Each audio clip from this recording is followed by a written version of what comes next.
Like somebody wrote that, somebody then read it. They set up the entire scene for that guy to record that line, and nobody was like, "Is this a bit shit?"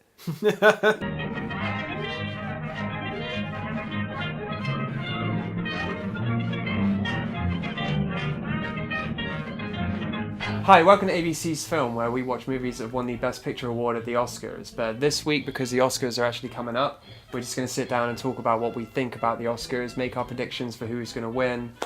We're going to try our best not to spoil any of the films that are here. We're just going to talk in generalizations because we've seen most of them, but we don't want to ruin them for you. So without any further ado, let's just get on with it. Avengers: Infinity War. Christopher Robin. First Man. Ready Player One. And Solo: A Star Wars Story. I have only seen Avengers: Infinity War, but I think it looked quite good. Yeah. So So that's on going to that be basis, I will give the Oscar to. Well, what we're going to do Avengers: is Infinity see. We're War. going to do should win and will win. So what we think should and what we think will. We're also not going to do every category because we haven't seen movies from every category. So I've seen all of these movies, and I think Infinity War will win. But I'd like it if Christopher Robin would win. I'm totally cracked. I don't see any cracks. A few wrinkles, maybe. I remember seeing the trailers for that, and I think the animals do look very Yeah, realistic. because I was halfway through it, and I remember saying to Angie, my friend who I was watching it with, I was like, is that like puppets or is it visual effects? And I looked it up afterwards, and it's visual effects. And Plus, in that case, it's great. I think it'd be nice for Avengers: Infinity War to win because I don't think it's nominated for much else, and it is quite a good film as well. Well, I think with Infinity War, you've got Thanos, which looks great, Exactly. but a lot of the stuff that doesn't. Like, there's a shot with the Hulk. He's in that Iron Man suit at the end, and it's kind of when he has his head coming out. It looks, yeah, it like just doesn't you look... see.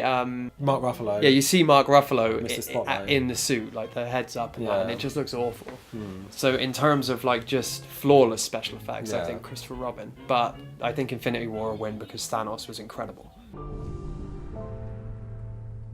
All the stars from Black Panther.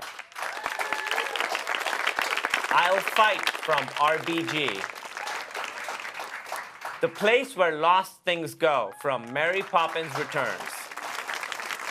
Shallow from A Star Is Born. And When a Cowboy Trades His Spurs for Wings from The Ballad of Buster Scruggs. I think will win is The Lost Place Where Things Go from Mary Poppins Returns. Really? And I also think should win. It's the same song. Nothing's gone forever, only out of place. So for me, my should win is Place Where the Lost Things Go. I do think Shallow will win though, just because, like I've said to you beforehand, I think songs that are integrated well into the plot of a film, I think tend to win more. Tell me something, girl. Are you happy in this modern world? I think just because Shallow is kind of it's the centerpiece of that film. It's like the kind of thing that sets the plot in motion. I think that's. But why I just it's gonna think win. Where the Lost Things Go, or whatever it was called, It's a much better song, That's I a think, really overall. good song. That was one of the songs that stuck in my head from Mary Poppins. Black Panther. Black Klansman. If Beale Street Could Talk. Isle of Dogs. And Mary Poppins Returns. I don't remember most of the songs, to be honest with you, for most of these films. Because you watched. I think Black Panther's quite good. That's what I was going to say, because you watched that recently. Black Panther is good because it combines kind of the African influences with the American influences, and it's like it's gelling together with kind of like hip hop and stuff.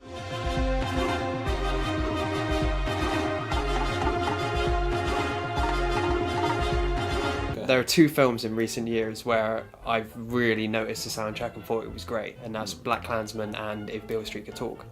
Okay. Which are both nominated this year, so they're my both shoulds. I can't decide on one.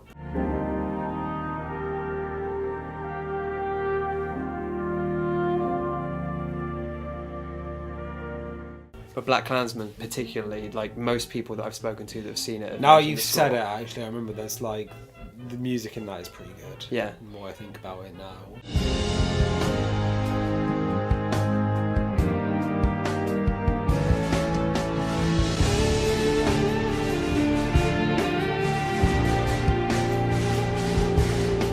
Yeah, but I think Black Panther will win. I think Black Klansman will win. Now you've mentioned it, I remember being impressed by it. I mean, I can't remember how any of the music goes. But No, I remember being can't, but I impressed with it. distinctly remember watching it. And nowadays, 9 times out of 10, you watch a movie and you don't Yeah, really but- hear the yeah, score. exactly. So it's nice when you do. Cold War. The Favorite. Never Look Away. Roma. And A Star is Born. I think should win and will win is Roma. I agree Both. with you completely. I think the shot composition in Roma and just the way everything looks Yeah. and the way things put together is so impressive. Yeah. I hear that there's a lot of buzz around A Star is Born, but I thought the cinematography on that was too like J.J. Abrams. You know, like there was lens flare all over, particularly when it was the performance bits when they were on stage. Yeah. It was just bright lights all over the place, which I guess was because they wanted to show you what it was like to be on stage, but it's kind of annoying to watch. What do you think of The Favourite cinematography-wise? Oh yeah, I thought that was That's- good. That I- was almost my should. The composition is really good in that. The way Yeah. like the lighting is like it's very naturalistic lighting in Yeah. certain scenes, and obviously it's very dark in other scenes. There's a lot of scenes in The Favourite where like a camera is just going down a long hallway, but it's really wide, so you Yeah. get like the edges of the walls. It's meant right to on the distort, isn't it? Because it's obviously Yeah. it's not a fisheye lens. It Yeah, I know what you distorts mean, the but it's not edges. quite fisheye. No. fisheye. The Favorite, Deborah Davis and Tony McNamara. First Reformed, Paul Schrader. Green Book, Nick Vallelonga, Brian Curry, Peter Farrelly. Roma, Alfonso Cuarón. And Vice, Adam McKay. My should win and will win are both Green Book. Okay. How is that? Salty. Have you ever considered becoming a food critic? But I thought it was Something good else. how it did that like Driving Miss Daisy thing, but kind of in reverse.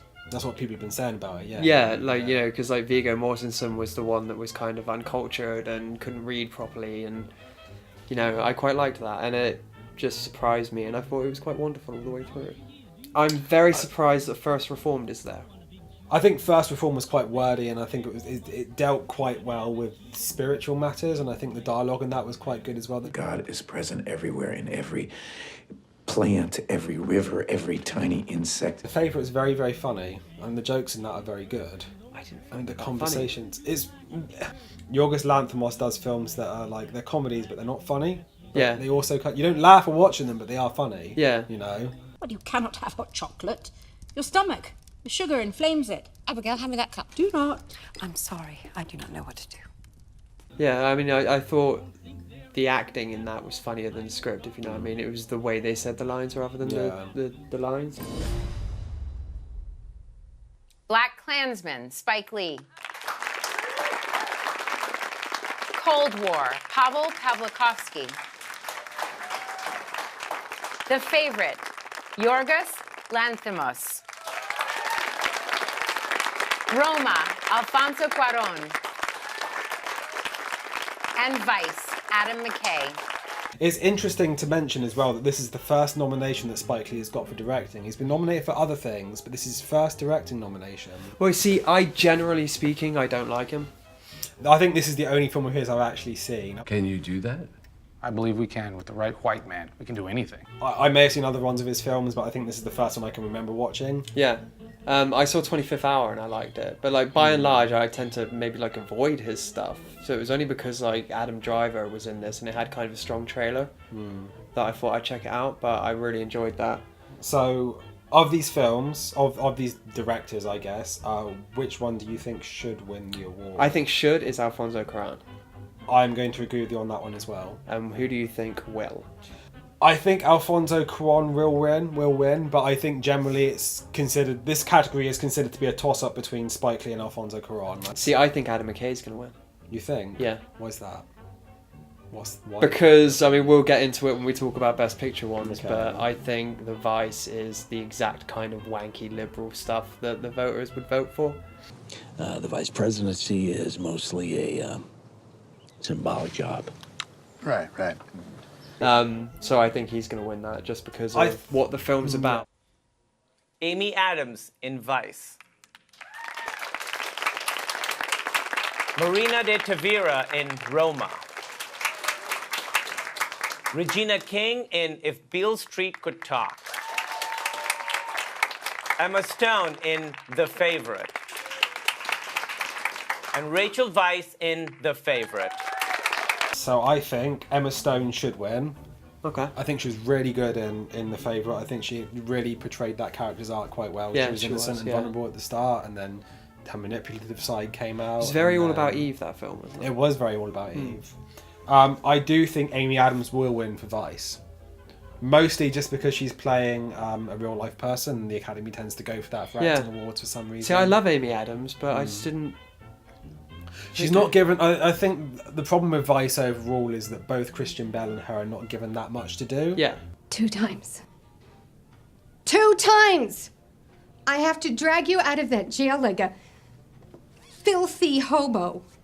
It's really strange. I mean, you can't have 3 main actresses, obviously, but it's really strange that for The Favourite, those 2 have been put in the supporting actor, and then Olivia Colman's been put in the best actress. Yeah, they do that, don't they, to sort of curb the vote. Yeah, which I can completely understand. But you would have but it thought is... Olivia Colman's character is the support.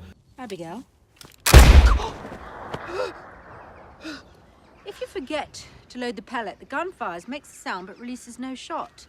I would have felt that Emma Stone is the one who should have been put up for actress. Yeah, and the other 2 are supporting. She is kind of the protagonist, or she's the one who kind of sets the plot into motion more. I think she's probably on screen for more than the other actresses in that film. Yeah, definitely. Mahershala Ali in Green Book. Adam Driver in Black Klansman. Sam Elliott in A Star Is Born. Richard E. Grant in Can You Ever Forgive Me? And Sam Rockwell in Vice. I think should is Mahershala Ali.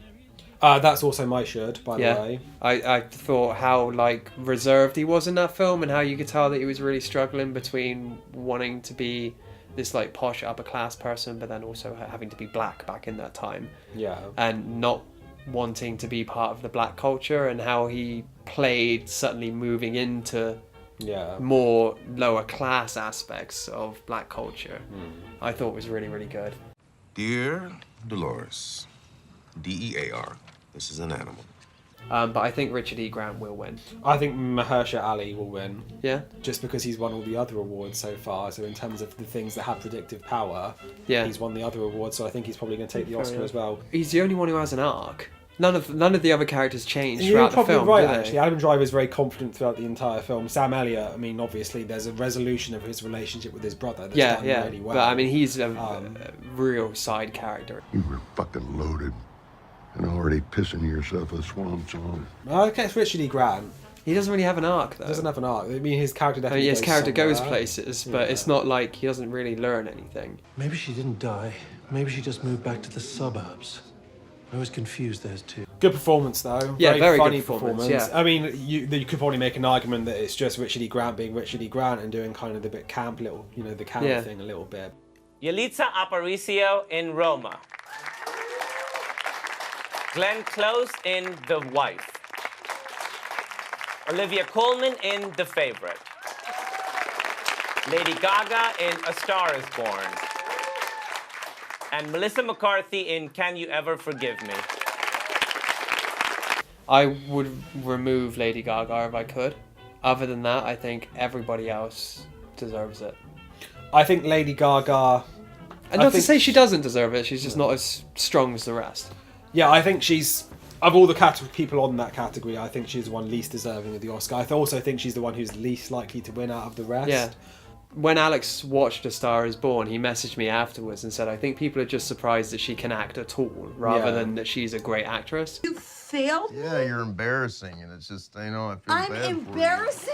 Olivia Colman was brilliant, absolutely brilliant, just playing that child. Yeah. You know, like a grown child that has to have everything done for her, and like wails when she's like lies on the floor and stuff. I thought she was absolutely brilliant as that, and you could see like the sort of like not directly Peep Show, but you could see like her old like comedy influences. I'll always see her you know? as Sophie from Peep Show. I Yeah. think, like in anything. You look like a badger. Oh. Are you going to cry? Really? Yelitsa Aparicio? Arpecio, something like Yeah. that. I think it's Arpecio. She was great. Yeah. Not getting into spoilers or anything, but at like one of the climactic scenes on the beach, that scene in Roma was just amazing, the way she acted that, and considering I've never heard of her, I don't think she's been in anything at all. This is her has she? first acting role, I'm Yeah. certain. She was kind of plucked out. And Yeah, was given this absolutely role. amazing. ¿Qué haces? Ya dime. No puedo. Estoy muerta. And that means I've left who I think is the best for last, and that's Glenn Close. She's my should and will. She's also mine. I watched The Wife yesterday. Before I watched it, I thought Olivia Colman should win. Yeah. Subsequently, having watched Glenn Close, I think there's no comparison. I think she's heads and tails above the rest. It builds up, doesn't it, as it goes on? Like at the start of the film, I was like, she's not that great. Yeah. But then, like, as more and more stuff happens, You know, there's an emotional climax coming, and I can't do it. I can't take it. I can't take the humiliation of holding your coat and arranging your pills and picking the crumbs out of your beard. how she's trying to stay reserved, but she's Yeah. getting more and more pissed off with everybody praising him for this stuff is just amazing. Christian Bale in Vice. Bradley Cooper in A Star is Born. Willem Dafoe at Eternity's Gate. Rami Malek in Bohemian Rhapsody. And Viggo Mortensen in Green Book. my should is Bradley Cooper for A Star is Born. And my will is Rami Malek. For me, it's a toss-up between Rami Malek and Christian Bale. I think Rami Malek is going to win because Rami Malek is given more to do in the film. I paint as a matter of fact to stop thinking. Have you seen it, Eternity's Gate? No, I haven't. No. We should point out we haven't seen that, so Yeah. he might be outstanding. My should is Viggo. Right, okay, yeah. I can see 'Cause that. I just thought he was brilliant. That's such a the performances in that film are just so charming. And Yeah. the comedy and It's a great film. It's so good. My will is Rami Malek. Because I thought he was great. And it was little things with Rami Malek. Like, right, I think it's like the opening shot. He's walking to a stairway. Yeah. And he just like jigs a bit. And I was like, that's Freddie Mercury. It's definitely a good impression. It's almost like he's a good cosplayer to me.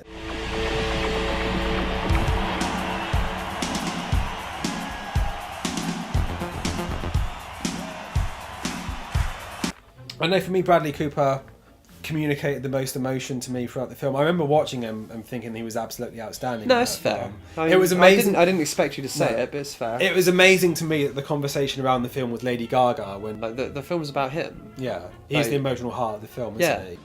Your nose is beautiful.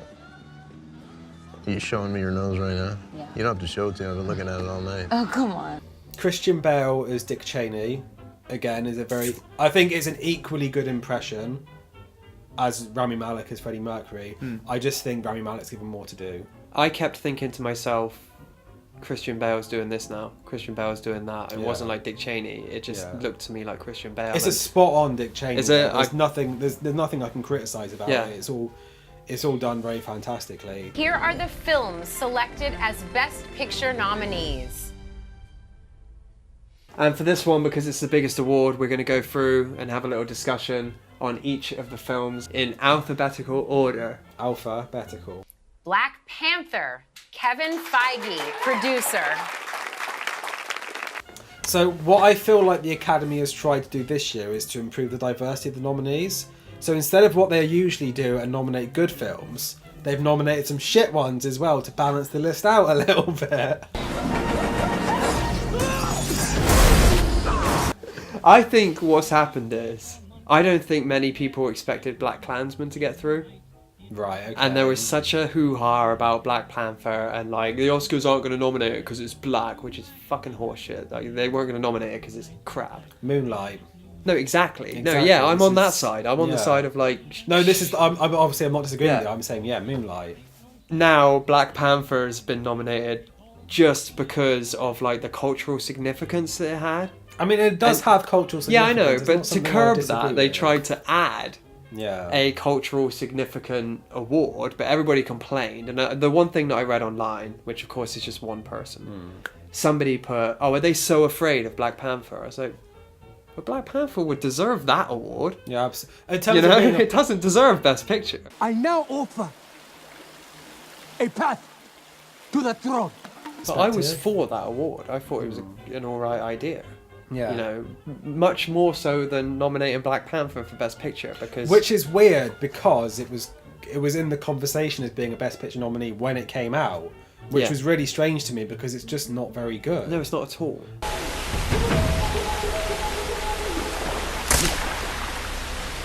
I think we had the discussion beforehand because when it was nominated, you were shocked, and I hadn't seen it at that point. I watched Black Panther a day ago, and for like the first hour, I thought you might have been wrong. I thought this is very fun. Yeah. It's very standard Marvel. You know, there's nothing complicated about the plot, but the designs are very good. The music's very Yes. good. The costumes very good. Yes, very, very much. The costumes are amazing. Yeah. The acting from some of the people. I think the little techie girl. Yeah, She's fantastic. Yeah, she's everybody's favorite, and for good reason. Michael B. Jordan as Killmonger is very good. Yes, very good.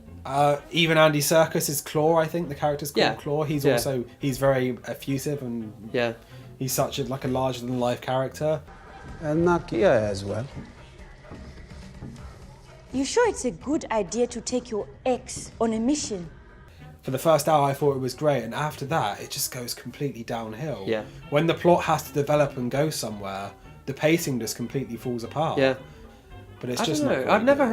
heard. I've never seen anybody online try and argue why it's a good film. Just why they think it should be nominated, and it's always because of the significance, because of the cast, because of, you know, what it means to have a blockbuster movie with an all-black cast. It definitely does make sense from a cultural perspective that a film to show that a film with a pretty much an all-black cast is viable from from like a money-making point of view. I can completely understand that. Yeah. Just viewing it as a film, No, it's not a good film at all. Which is what I don't know. I've always done that for Best Picture. To me, it's supposed to be what the people who make movies think the best movie of the year is. That's what the Best Picture award is to me. And they're often, they're often wrong in that, but this is just this world out of bro. left field, really. Yeah. Keep going.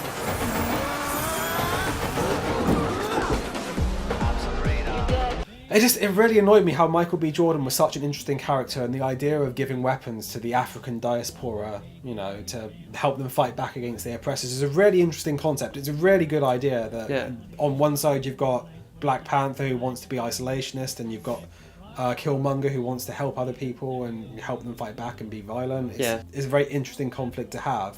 And then it just turns into a standard Marvel film where they have a big fight at the end. Yeah. Turn on the train on the bottom track. The stabilizers won't deactivate your suit. You won't have protection. Neither will he. Black Klansman, Sean McKittrick, Jason Blum, Raymond Mansfield, Jordan Peele, and Spike Lee, producers. I thoroughly enjoyed this one all the way through. It really got to me at the end, even though it's quite heavy-handed. Like, I just loved it. What's your problem? That's my problem. For you, it's a crusade. For me, it's a job. I've not got much to say about it apart from the fact that I really enjoyed it. Yeah, that's it. I just really liked it. There's nothing to discuss. It's a really good film that deals with. There's a lot this year of movies about police brutality.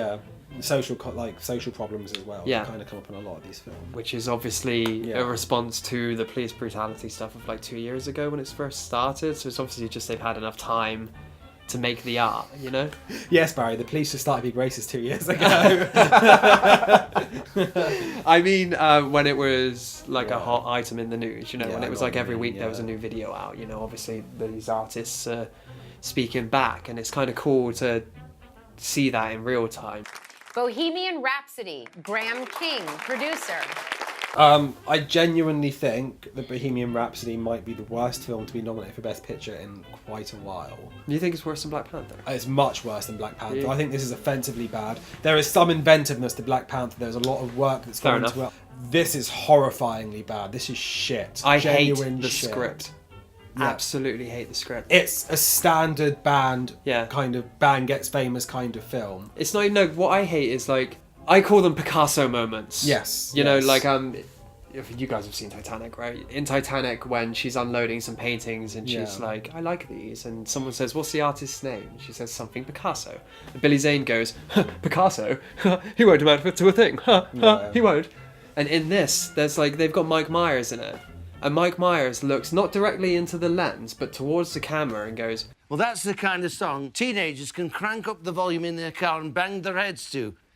Bohemian Rhapsody will never be that song. And the bit where the guy at a press conference that I thought was going to turn out to be a dream sequence, but it didn't. I had that feeling as well, to be honest with you. There's a press conference and this guy says, in your song, Life is Real, what do you mean by the line, love is a roulette wheel? Are you implying that the more partners you have, the more chances you have of contracting something? What? Like, somebody wrote that, somebody then read it, they set up the entire scene for that guy to record that line, and nobody was like, is this a bit shit? Like, nobody was like, maybe this is a bit too fucking obvious. The problem for me mostly was that I'm certain there is not a single true thing in the film. Nothing in real life happened the way it was portrayed in the film. I'm fairly certain there was a man called Freddie Mercury. What's going on? You know if you're on time? I want to give the audience a song that they can perform. I just hate all those eureka moments as well, where it's like, oh, when in this film when they write "We Will Rock You," Brian May's like, I just want the audience to have I something. want to have something the audience can play, which you know, like it definitely didn't go down that way in real life. Yeah. And the reason I have a problem with it as well is because Brian May and Roger Taylor had a hand in making this film, so it's like they're rewriting their own legacy and they're making it sound like they were the best fucking band in the world and they were so damn special. Yeah. I mean, Queen's really great. No, but like, did John Deacon have anything to do with the making of not this at all. film? John Deacon's like been completely not famous since like 91, I think. Right, because like he's just portrayed as this like boring prick, like who doesn't like, the only thing like contribution he has is the bass line to Another One Bites the Dust, you know? Yeah. Or like there's literally a bit where, and I thought it was a good line actually, where Freddie Mercury says to Roger Taylor, if you were any duller, you'd be Deacon. Yeah. Like, and I was thinking, like, I thought they made this film, you know?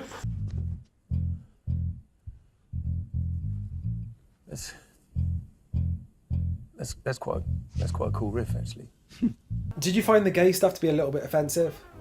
I don't know, because I mean, the issue I've read is that his like Queen and like the straight side of his life is portrayed as being very safe and very kind of like morally good, and the gay stuff is just he goes to Barcelona and it's like I hadn't noticed that. It's all very deviant, and that's like the bad side. And yes, whenever he's being gay, his life kind of falls apart. Yeah, and it's portrayed as him being an asshole. The gay stuff is like I hadn't looked at it like that. It's the kind of the thing that ends up causes the band to break up.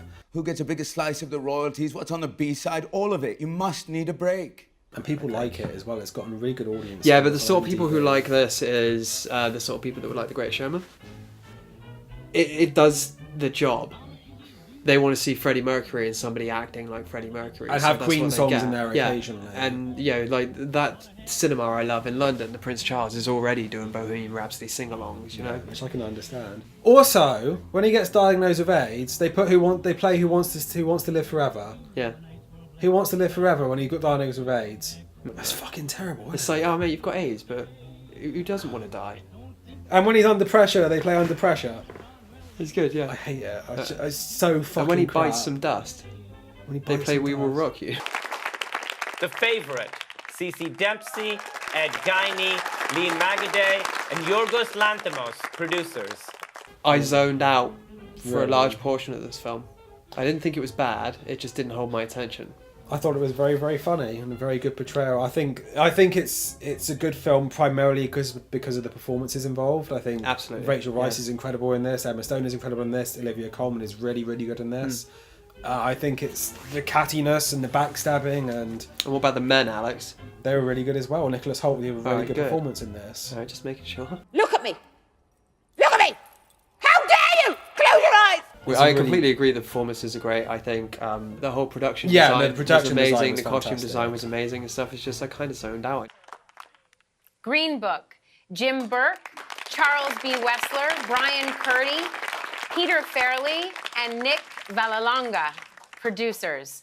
This is an amazing film. Oscar bait, yes it was. Yes, it was. But I can't wait to show it to my parents. You know, it's that sort of film where it's just wonderful. I would describe it as being a really good kind of Forrest Gump film. It's a real good feel-good film. Yeah, yeah. That's really all it is to me. I think it's good because of the performances. Viggo Mortensen and Mahershala Ali give very, very good performances. They have great on-screen chemistry. Yeah, they really do. It's very funny. It is genuinely a very good film. The script's very good. Yeah. It is just nothing that I haven't seen beforehand. It just seems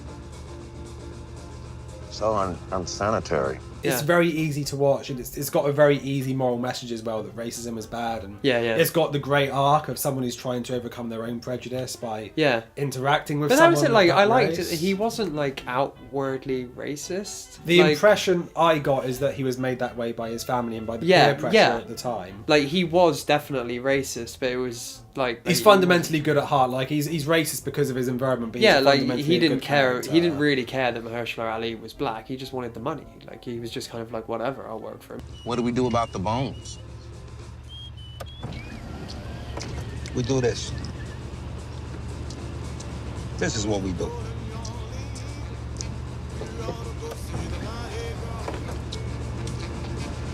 Which I think in a way could be portrayed as a weakness of the film, because there's one scene where there's some black workmen in this house and they drink out of a cup and he throws the glasses away. Yeah. And then after that there's no hint whatsoever. Yeah, that see, he I could be don't like racist. that. I think it could do without that bit because that feels like too much for how his character acts throughout the rest of the film. Because there's, like I say, there's no hint of him being racist throughout any of the other film. Like, I mean, he has weird ideas about race where it's like, oh, you've got a very narrow conception of me, because he thinks that Mahershala Ali's character just wants to eat fried chicken.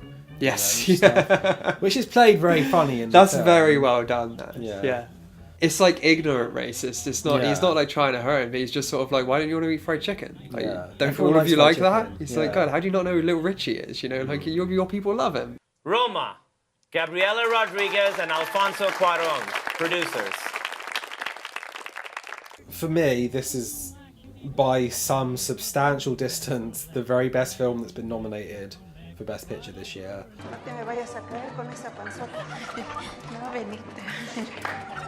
The shot composition, the cinematography, the acting, just the way it puts you in like a time and a place that you wouldn't necessarily ordinarily get to experience. And it feels to me like a very authentic portrayal of 1970s Mexico City, which obviously I haven't experienced, but it's Alfonso Cuarón, which is who's tried to recreate his childhood and his childhood home and everything like that.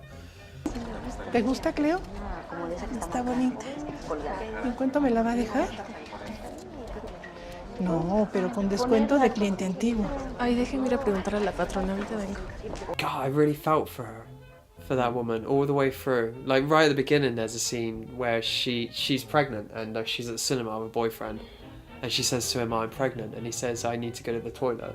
Yeah. And he leaves his coat, and you just know he's not coming back. No, but she's so like innocent that like you're just sort of like, oh, you poor thing. When I watched it, I was Yeah. like, oh, he's going to come back. He's left his jacket. It's probably quite expensive. I took it as he was just so nervous. He was like, I'm getting the fuck out.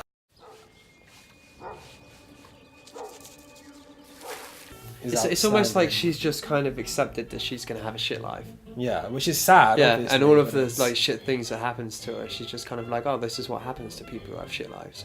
It just looks so good. It It honestly does. does. Black and white cinematography. This is the thing, like with Cold War, where it just kind of looked like it was in black and white, but like this film's in black and white. You know? A Star is Born. Bill Gerber, Bradley Cooper, and Lynette Howell Taylor, producers.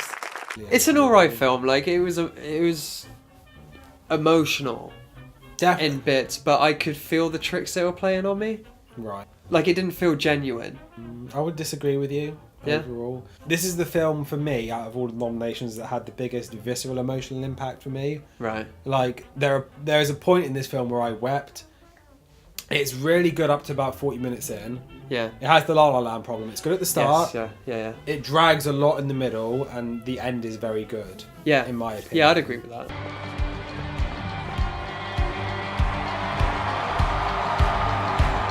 What was that bit towards the beginning where they're in a car park and she sings him like 4 sentences of a song, and he writes a whole song, and then the that next apparently she'd day written. he gets her on stage. They haven't seen each other between these 2 points, and they do like a whole like 4-minute version with like a backing band, and he just goes, "Yeah, I worked some stuff out." Yeah, it's like he's written an arrangement in an hour, and it sounds like completely studio produced and you know it fantastic. too now.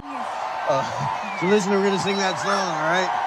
I did an arrangement, it was kind of not so great, but maybe you can just stick with it. Yeah, you go, here we go. You have to suspend your disbelief for that kind of thing, I think. Yeah, I in suppose. this kind of film. But they could have done that. They could have built without up to it. Yeah, they could have built up to it better, but I suppose they wanted to spring on her as being a surprise and will she, won't she kind of thing, which is what they were going for. I was really shocked when she did. And the 8th and final nominee, Vice.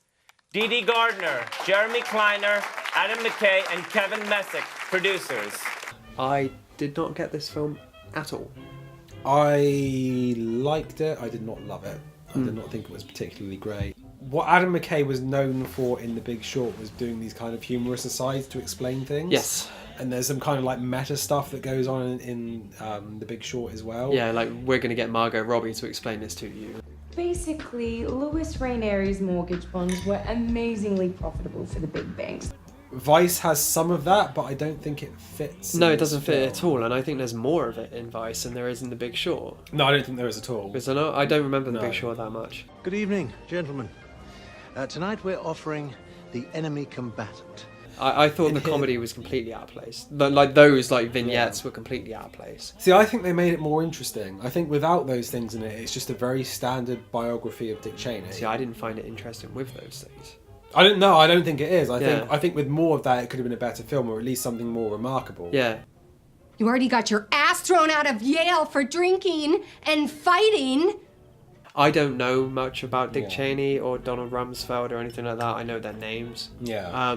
So I don't know if they were just aiming for people who know who they are. You know. I think you have to you have to like, oh, that's Donald Rumsfeld when he's come up. Like, oh, that's that guy. You know. Yeah. Everything's just not explained particularly about it. I think the issue as well is that because there's not many records that exist, and they explicitly point out in the film there's a lot of stuff that he's hard to get close. He's hard to get close to. He's hard to know about, and obviously there are emails that were deleted or lost of his time in government. I mean, my mind. I don't want to say my mind was made up, but I kind of knew what I was getting myself into right at the beginning when it was like, this is based on a true story. Yeah. Obviously, he's one of the most private men on the planet. Yeah. But we did our fucking best. Yeah. I was like, ugh. Like, why not just we did our best? Like, why the fucking? Like, why the fucking? 2 times! So I think Roma should win. Right, okay. And Black Panther will win. Right, I think Roma should win. I also think I'm completely 50-50 on this. It's really hard for me to decide. Yeah. I think it's a toss-up between Green Book and Roma. Mostly because Green Book has won other awards, so it has predictive power. Green Book won a People's Choice Award because it's a great crowd pleaser. Yeah. It also won at the Golden Globes for Best Drama Film. The problem with those is that Roma wasn't nominated in either category. Because it's not eligible at the Golden Globes. Foreign language films aren't eligible. Really? Yeah. God, they're missing out. Somebody ought to tell them. Exactly. M'Baku, what are you doing here? Why do you think Black Panther will win? Well, there's part of me that thinks it will win, just because of like the whole year, everybody's been like, Black Panther's gonna win. But I think some people might think a nomination's enough. You know, to appease the Oscar so white crowd. The issue for me is that it won at SAG, it won Best Cast, and that's voted for by actors. I'm okay with that. No, Best Cast.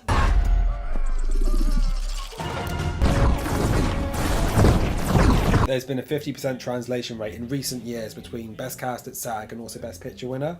Right. If you're looking at that, I mean, there's a good, like, it's got good predictive power. Would be my point. Yeah. Do you think maybe we're wrong? What do you mean? Maybe we just don't get it. It's entirely possible. People like the film. People people seem to have enjoyed it when you read things online. Because when I watched it, I didn't like it very much. I was kind of like, people really like it that much, and people do seem to. Yeah, you do.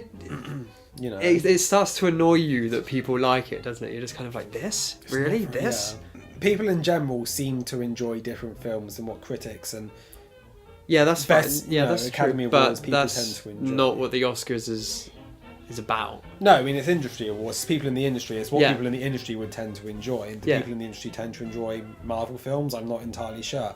I mean, the issue is, I suppose, as well, is that no superhero film has ever been nominated before, so there's no precedent for this kind of thing. I know, this one? I know, right? Yeah. And we only have stars for you, dear. The ones you have made in the annual Oscar parade. So that was our discussion on the movies that have been nominated for Oscars this year, and the Oscars itself. Hopefully we weren't too boring and you enjoyed it. Every night I bring her Frankfurter sandwiches, Frankfurter sandwiches. Oh, my baby loves those Frankfurter sandwiches, Frankfurter sandwiches. I try to win her with candy, ice cream and custard. But how she likes hot dogs with mustard.